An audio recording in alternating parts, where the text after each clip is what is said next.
So in a previous video, I began an intro to portrait drawing, and I said that basically if you just have a pencil, a sketchbook, and a mirror, and good lighting, and a little bit of time, you can just use your face as your model and get started drawing that way, really simply. But a better setup this week for showing you, I've got like a mirror here set up, the page set up like this so that you can see me drawing. And I'm going to do my best to show you quickly how I would just do a simple sketch of my face as a drawing practice. So I start by just a really quick sort of outline of where how I want to fill my page. I'm going to really just focus on the head. I'm going to have it tilted. I don't know if you can see this. I'm having my head sort of tilted 3/4 so that when I'm looking down at my page and back up at the mirror, there's very little head movement there. Okay? So I just want a basic sort of outline of the head shape. And some people, it's good to know that between the very top of the heads, like my little bun is going up there, between the top of the head and the bottom of the chin, the eyes are about halfway, but don't be a slave to that. Don't just go with that automatically. Look at your, so you want to kind of, especially when you're starting out, look at the relative distances. You can measure with a pencil. Then, the lips are around there. The nose is coming in around there. Does that leave the right amount of forehead room? Yeah, that looks right. I'm eyeballing it a lot. You can take your time and take measurements. I also like to use the side of my pencil sometimes to block in larger shapes like the eyebrows there.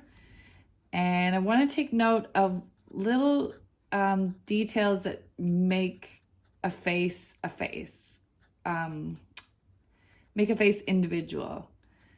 So I really want to take my time around some of these edges and notice that the edge, there's not really an edge, it's a turn. So I'm looking at the value behind instead of creating, and that also gives you a little bit of wiggle room to get the angles and the lines right. And you want to be careful to have a really sharp pencil so that when you're shading, I covered shading in a different video, but you don't want to have your lines overlapping anywhere, otherwise it creates splotches. So I'm taking a little extra care there to get that in. And then I'm making sure that I'm using the same angle of my face each time. So, and you kind of, so I come down here again to meet it up. Like, is this going to look right when it comes in? So it's around there that there's this turn. And it's really important. This is the thing about drawing your face. It's really important to accept yourself as you are. Like, I used to have a cute little face.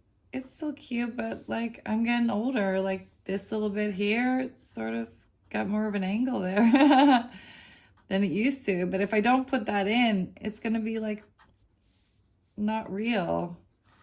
And some people have a double chin, like, love it, own it. I've got these sort of things, but you don't have to accentuate it either. But look at Frida Kahlo. That's what makes her work so powerful. She just owned her face. She had those eyebrows that now become iconic eyebrows.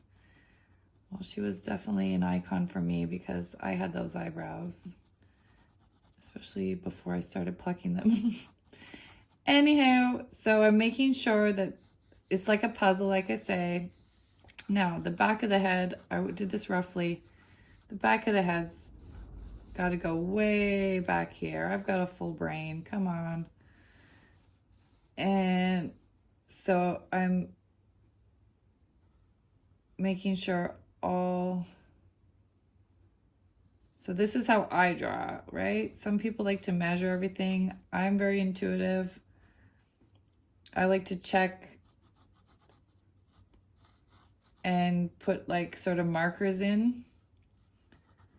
And I'm drawing the shadow as much as I'm drawing the lit shapes. Finding where the edges are. The bottom of the ear is going to be around the bottom of the nose, but if your face is tilting, it's going to be a little different. So as always, don't just go by. Careful with doing these lines that you're not just doing an image of an eye, but you're getting your actual lines how you want them to be. I've been doing this a long time and I'm kind of going fast for the video, but take your time. This is not a race. This is a practice. It can be pleasurable when you don't stress out about being perfect and getting it exactly like a photo would, which is that's what a photo does. You're picking up and you're deciding what you're going to.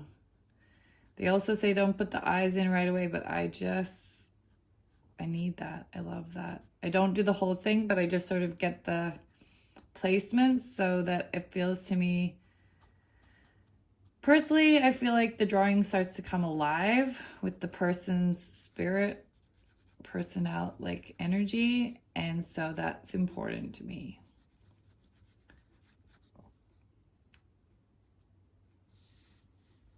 This area here, if I start to think exactly what's going on, I can make it look really like weird. But if I go carefully on what I actually see, so I'm seeing some like reflected light there. I'm seeing a darker shadow around here. I'm seeing an even darker shadow, just this little tiny one there. This is where, you know, I'm crazy about all these details, but that's what makes my drawings detailed and what makes it hard to function in life sometimes in this fast-paced world. So again, I want to make sure I'm zooming out. Where's the edge of that eye going to go? Is that still making sense here? I don't want to go up. I don't want to start too rigidly into this eye before I get the full sense of the two eyes in tandem here. So this is me. I personally like to get the eyes in. I do sometimes see that there's a purpose of, you know, not getting too much detail into them, but to me it's, so I'm measuring that line with there.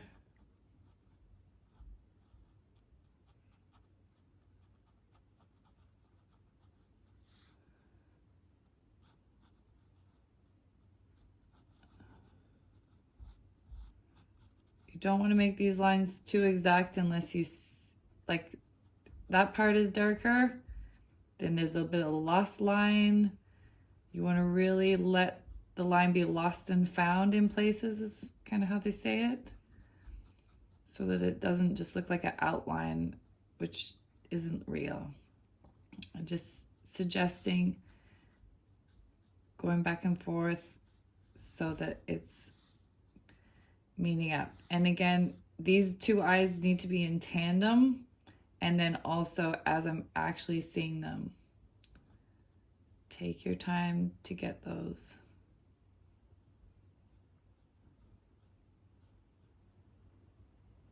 feeling, not just looking, feeling right.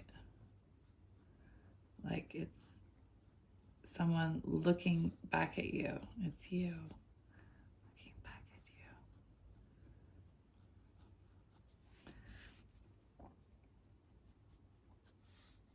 There's a lot of shadow in here. I need to sharpen my pencil again.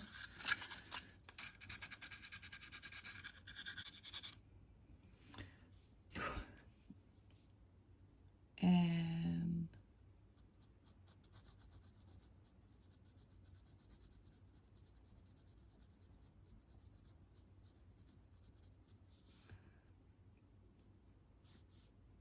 getting those measurements in.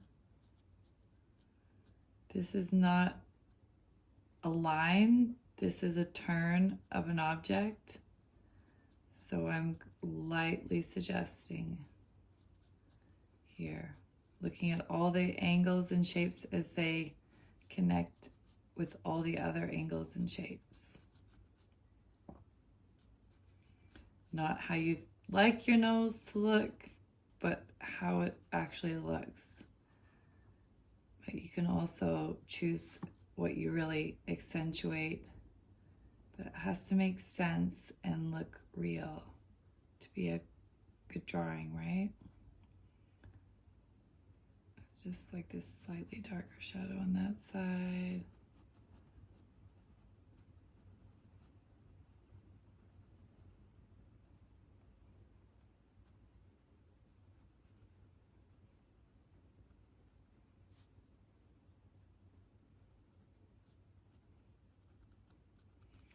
So this is the way I do it, is I'm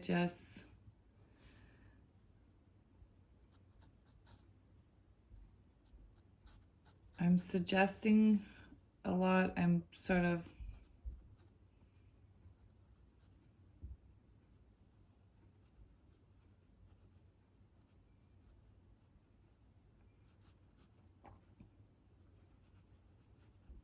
mapping it out before I put too much detail into anything. And then a lot of times I find I don't need much more detail.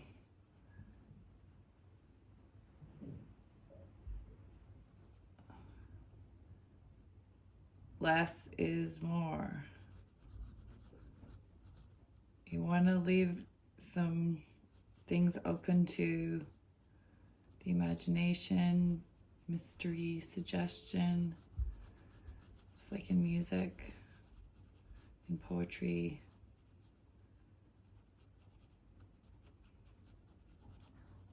It allows the viewer to be more involved.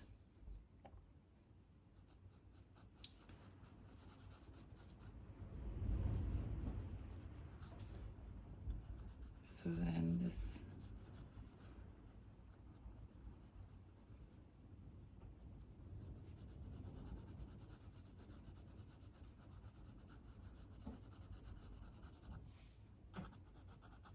So I'm finding that this was a little bit long, I think, for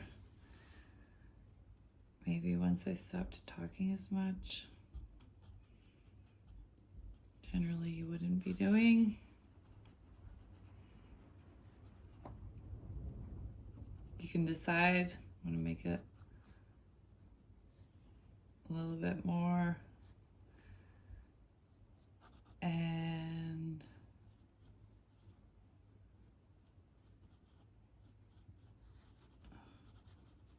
then this part is the shading where I'd see I turn my pencil.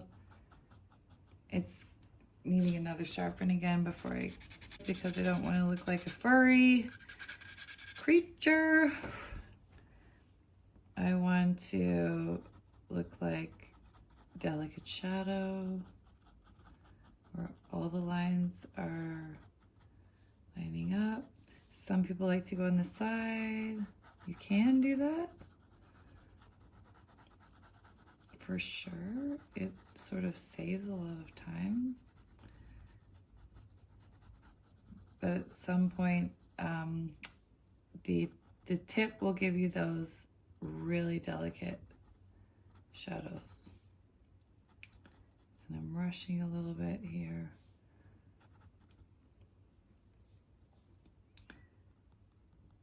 Yeah.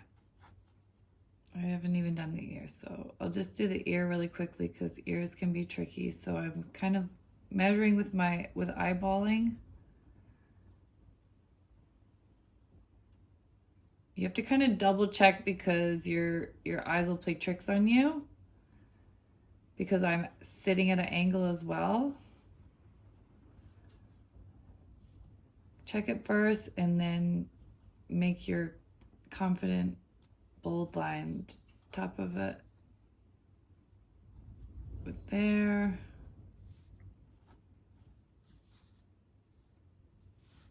That need to put in this to sort of get the feel for it. There's where the hair comes down.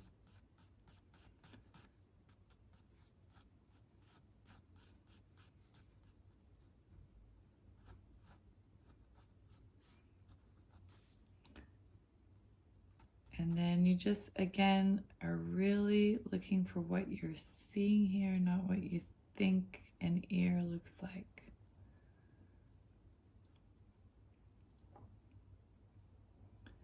Take your time like it's a shell.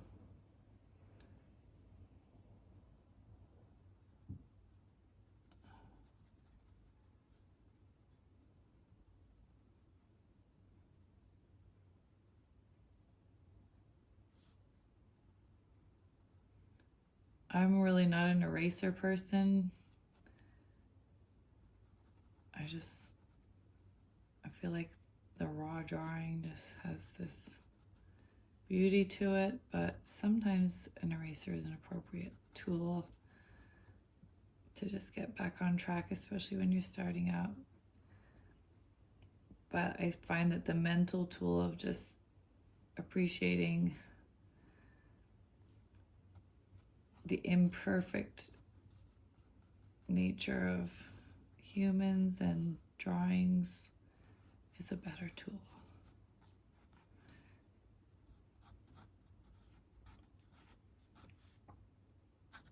So I can go in here. So this is where the shading just, I'm rushing, but the shading just starts to take up like usually an hour easily, maybe multiple hours if you want to just do a really nice job of the shading. And, you know, why rush? Just remember which way you were sitting, and when you look at your page, you should be able to pick that out again. And this is just sort of bring it to a semi-finished place. When we do life drawing, we're on a timer, so this method works well for being on a timer as well, where you are kind of going around so that you're capturing enough to sort of tell the story, you know, with the shadow coming all the way down like this, which I'm totally rushing, but now it sort of makes sense, right? That there's one shadow behind that edge of the face, and then this one hasn't been put in yet. Which you might want to, right? Just to kind of make it like, again, squinting or diffusing your eyes to sort of see it as a group of shapes and lines. Okay, and that, I'm gonna leave it there. That is the basics of getting started drawing your own face using simple shading techniques. I hope that inspires you to get started. If you like this video, please do like it, subscribe, and I would love to hear from you if you get started drawing from these videos. Thanks. Bye.